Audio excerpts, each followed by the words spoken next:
A stranger donated a huge amount of money and helped out 143 teachers.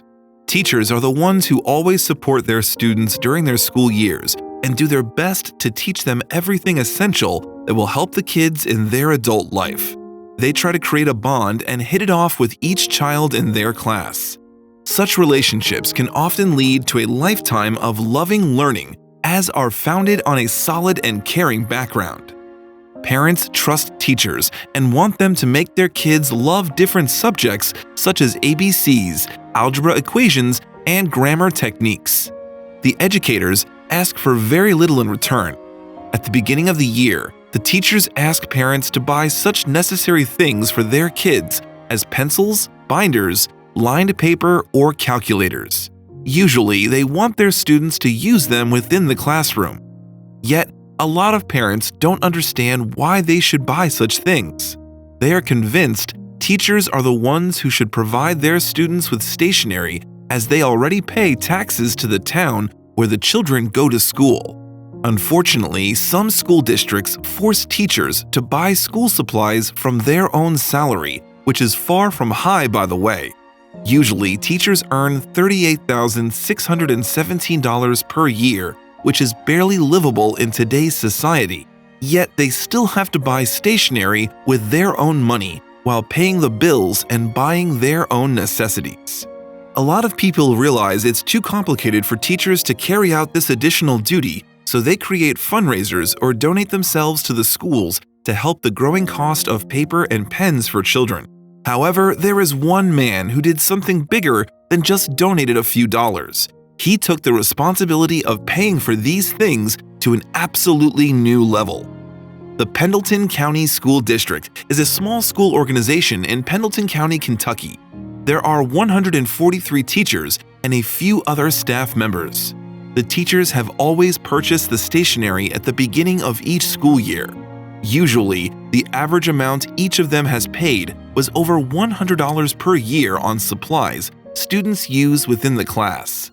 All these things go all out on top of what the parents have already purchased for their children. Nevertheless, most teachers find it difficult to provide what is considered adequate. This year, they were really worried about it, as most of them are on a budget. Luckily, the help came just when they needed it so bad. The Pendleton County School District makes the opening days every year with door prizes and donations. Each time it is a real success, and this year was the same. But thanks to one special call, it turned out to be the best one. Karen Delaney, who was one of the founders of the opening day, had no idea what was about to happen. One donor had called her and informed her they were about to donate a rather unusual and large amount of money. Delaney recalled her conversation with a stranger to WLWT. According to her, the donor said, "I just want to do something to show teachers that there are people out there that have their back and support them in what they do every day for students, and then recognize that they give so much more than they are compensated." All the teachers were baffled by such generosity. It made them finally breathe out and stop worrying about how to make their ends meet, while providing all the needed supplies for their students for a while. Little did they know that the most exciting part of the story was about to happen.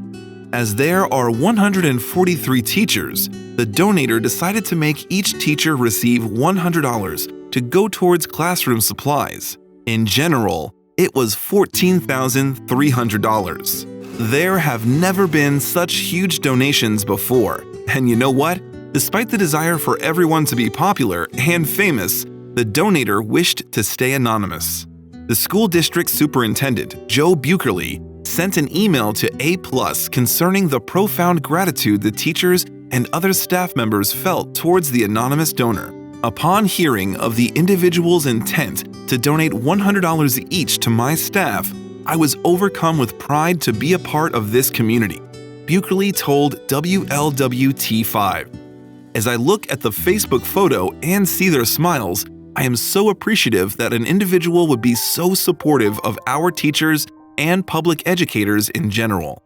The photo shows each teacher sitting in the school auditorium and holding $100 bills.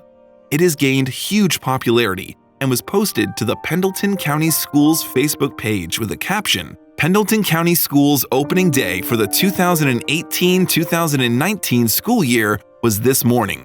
We had an excellent day. Thank you to everyone that donated door prizes and to an anonymous individual that donated $100 to each teacher for classroom supplies. PC Pride." Bucherle also mentioned that every year teachers pay their own $100 to buy all the necessary supplies. He said that the donation was a nice way for everyone to say thank you. In fact, any amount is a great gift that impacts both the teachers and students' morale as the school year begins. The only thing people know about their donator is that it's a woman, but no matter who it was, she had made a huge gift to each of the teachers. They were all bemused when they went to work on Monday and were told they would each be receiving $100. Abby Belcher, a teacher, was stunned when she heard the news and asked, "Did they just say we are going to get a $100 bill?" And she was definitely not the only one who had a look of surprise on her face that morning. A spokesperson for the district told the news channel that the word "touched" describes teachers' emotions the best. Such an amazing act of kindness kicked off their school year and filled them with an unflagging energy. Most teachers were touched not by the money they had received. It was all about the fact that their hard work is noticed and appreciated. There are people who are grateful for their dedication and wholeheartedness. Unfortunately, the teachers don't get the gratitude and recognition they deserve for their exhausting and highly demanding work. Not everybody understands that educators are the ones who shape their kids and try to make them as successful as can be. But luckily, there is always someone who shows how we should be thanking those who take responsibility for the success and the future of children in their classrooms.